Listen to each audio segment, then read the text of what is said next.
السلام علیکم. ہم سے سوال پوچھا گیا ہے کہ کیا اللہ پاک کی ذات بے پرواہ ہے؟ تو اگر وہ بے پرواہ ہے تو وہ کیوں بے پرواہ ہے؟ نہیں، ایسی بات نہیں ہوتی ہے. اللہ پاک کو آپ کی ہی پرواہ ہے، لیکن اللہ پاک ہمیشہ انصاف کرتے ہیں. شیطان بھی اللہ پاک کی مخلوق ہے، آپ بھی اللہ پاک کی مخلوق ہے. مخلوق ہونے کے ناطے کیا فرق ہے آپ میں اور اس میں؟ شیطان اللہ پاک کا انکاری نہیں ہے، شیطان اللہ پاک کی ربوبیت سے انکاری نہیں ہے. یہ بات ذہن میں رکھیے گا. شیطان اللہ پاک کو آج بھی اپنا خالق اور مالک مانتا ہے. قرآن پاک پڑھیے، کوئی شیطان نے کہیں کہا ہے کہ میں اللہ پاک آپ کو نہیں مانتا، یعنی میں آپ کی ربوبیت سے انکار کرتا ہوں؟ کہیں کہا ہے شیطان نے ایسا؟ شیطان نے ایسا نہیں کہا. ہوا یہ ہے کہ اللہ پاک نے فرمایا ہے انی جاعل فی الارض خلیفہ، میں دنیا میں اپنا خلیفہ بنانے والا ہوں، اپنا نائب بنانے والا ہوں. تو شیطان نے آپ کی حاکمیت کو چیلنج کیا ہے. شیطان نے یہ سمجھا ہے، اس کا یہ خیال ہے کہ یہ جو حاکمیت ہے یہ انسان کو نہیں ملنی چاہیے تھی، یہ مجھے ملنی چاہیے تھی. یہ شیطان کہہ رہا ہے. اسی بات پر یہ لڑائی ہوئی ہے. اللہ پاک کی ذات اپنی تمام مخلوق سے پیار کرتی ہے. جب شیطان نے اللہ پاک کی بات نہیں مانی اور آدم علیہ السلام کو سجدہ نہیں کیا تو اللہ پاک نے اس کو فوراً سزا نہیں تھی دی. اللہ پاک نے اس سے پوچھا کہ تم نے اس کو سجدہ کیوں نہیں کیا؟ لیکن پوچھ رہے ہیں نا اللہ پاک، سزا تو نہیں دے رہے بھی. تو آگے شیطان نے نہ اللہ پاک سے رہنمائی چاہی، نہ مدد مانگی. اس نے اپنی اٹکل سے، اپنی عقل سے جواب دیا کہ میں اس سے بہتر ہوں، کیونکہ اسے آپ نے مٹی سے بنایا اور مجھے آپ نے آگ سے بنایا ہے. تو وہاں پر اللہ پاک نے کہا کہ تجھ پر پھٹکار ہے، لعنت ہے. تو آگے شیطان بضد ہو گیا کہ آپ مجھے ڈھیل دے دیں، مجھے طاقت دے دیں کہ میں ان کو ورگ لاؤں. یعنی شیطان یہ کہہ رہا ہے کہ یہ جو آپ نے بنایا ہے یہ خلیفہ بننے کے قابل نہیں ہے، تو اب میری اس کے ساتھ لڑائی ہوگی. تو اللہ پاک نے شیطان کو یہ ڈھیل دے دی، طاقت دے دی، اور اب مقابلہ ہے آپ کے درمیان اور شیطان کے درمیان. اگر انسان جیت جاتا ہے تو وہ خلیفہ ہونے کا حقدار ہے، اور اگر انسان ہار جاتا ہے تو وہ خلیفہ ہونے کا حقدار نہیں ہے. اللہ پاک اپنی تمام مخلوق کو رزق دیتا ہے، چاہے اس کا کوئی بھی طریقہ کار اپنایا ہو، رزق دے رہا ہے اللہ پاک. آگے انسانوں نے خود یہ غلط تقسیم کی جس کی وجہ سے پرابلم آ رہے. قدرت ہمیشہ غلطیاں کوتاہیوں کو معاف کرتی رہتی ہے، لیکن جب وہ غلطیاں کوتاہیاں بڑھ جاتی ہیں تو پھر اس کی سزا بھی انسانوں کو بھگتنی پڑتی ہے. آگے بھی آپ کو بتایا ہے کہ اتنے درخت پھل دیتے ہیں، کیا کبھی کسی درخت نے وہ پھل خود کھایا ہے؟ اس کے پھل آپ لوگ کھاتے ہیں نا. حالانکہ اللہ پاک چاہتے تو ڈائریکٹ بھی تو بیج لگ سکتے، اس میں کون سی اتنی بڑی بات تھی. لیکن دیکھیں آپ کے لیے مینگو اگائے جا رہے ہیں، ایپل اگائے جا رہے ہیں، آپ ان کو کھاتے ہیں، مزہ آتا ہے آپ کو. اور یہ جو خاص طور پر جو مینگو ہیں وہ تو پھلوں کا سرتاج ہے، آپ ہی نہیں بنایا نا اسے سرتاج. میرے حال میں تو آپ سردیوں کے بغیر مینگو نہ کھائیں. آپ کو سردیاں لوگوں کو پسند اس لیے ہوں گی کہ اس میں مینگو آنے ہیں، تو آپ چسکے چسکے سے آم کھاتے ہیں. تو اگر اللہ پاک چاہتے تو صرف وہ جو گٹھلی تھی وہی پیدا ہو جاتی، بیج کی اس میں کیا اتنا بڑا پرابلم تھا جی. لیکن آپ کے لیے پیدا کیا ہے.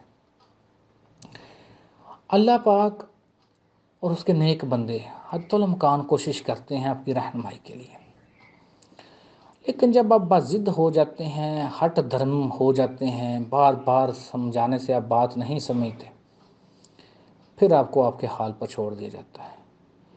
آپ لوگ دنیا پہ آئے تو کیا اللہ پاک نے لوگوں کی بھلائی کے لیے، رہنمائی کے لیے پیغمبر بھیجے ہیں کہ نہیں بھیجے؟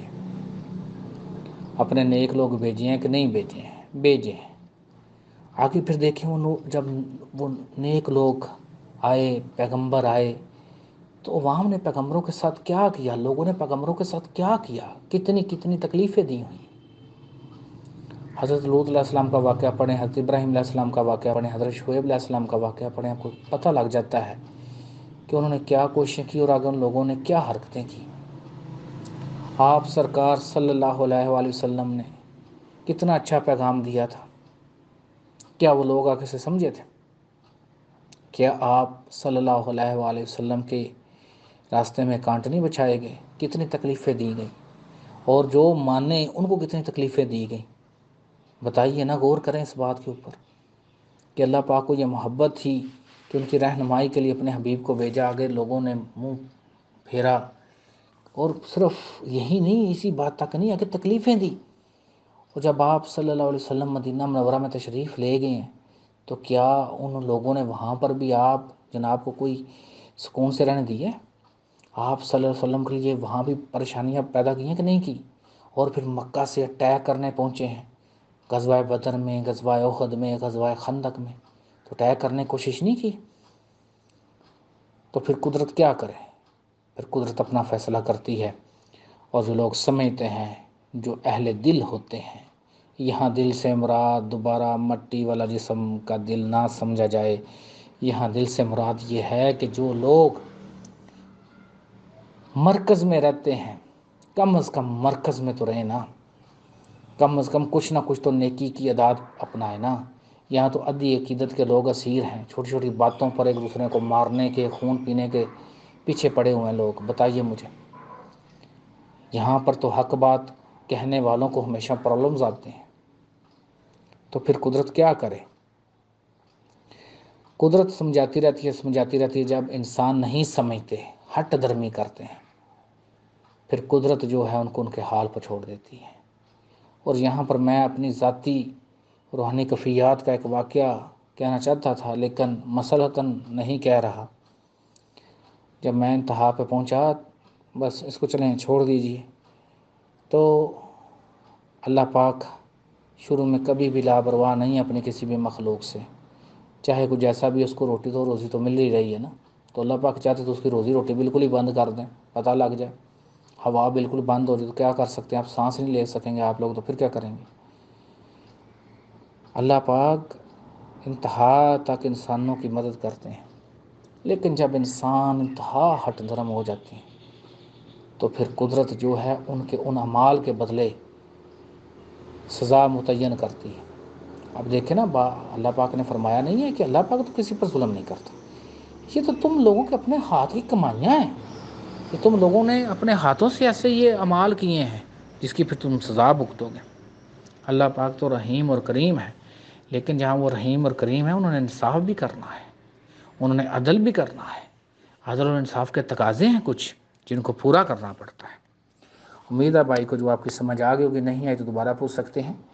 یہ جو جواب ہوتے ہیں، ان سے اتفاق کرنا، نہ اتفاق کرنا آپ کا حق ہے۔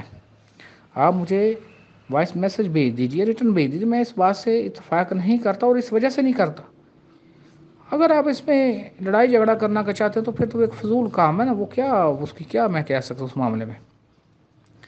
لیکن جو آپ کو جواب دیے جاتے ہیں وہ بالکل خیر نیت سے، اچھی نیت سے جواب دیے جاتے ہیں۔